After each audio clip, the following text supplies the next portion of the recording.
In this video, I'm going to show you how to replace the sanding belt on a Makita sander.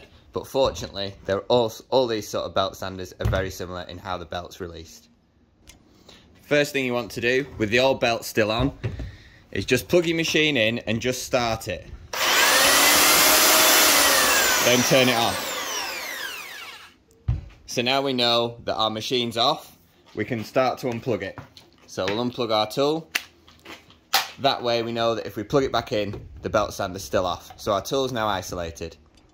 We need to turn the belt sander on its side so that we've got a side facing us here with an arrow here where my thumb is, and it's also got a lever here. So all belt sanders work very similar. If you pull the lever up, that releases the tension on the sanding belt. Now you can remove your old sandpaper.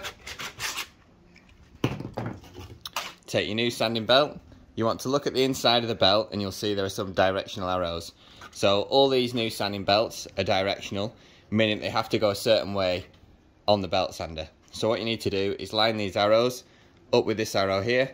As you can see, we're pointing in the right direction there. We can put on our belt.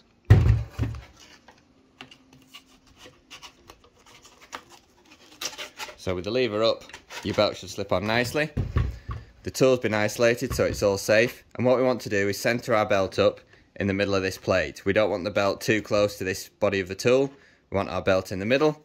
Once we're happy with that, we can close the lever. So now we've secured our belt, clamped down the lever. We need to just check the tool and check the belt's working correctly. You want to place the belt sander away from you on the desk in case while you've been changing the belt you've accidentally turned one of the buttons on. The belt sander will fire off in a frontwards direction and it won't come charging towards you. In theory, you should make sure that all your settings are off before you plug your belt sander back in. Plugged our belt sander back in. It stayed on the desk, which is good. We just need to give it a quick try on the trigger. As you can see, that's working alright. What we need to do now is turn our belt sander face upwards on the bench. This bit's a little bit difficult, but try and keep your belt sander as stable as you can. And then you'll find there's a little adjustment wheel here. So what you need to do is you need to start the belt sander and then adjust the adjustment wheel until the belt is in the middle. You don't want it too close to the body of the tool. You don't want the belt slipping away like it is here.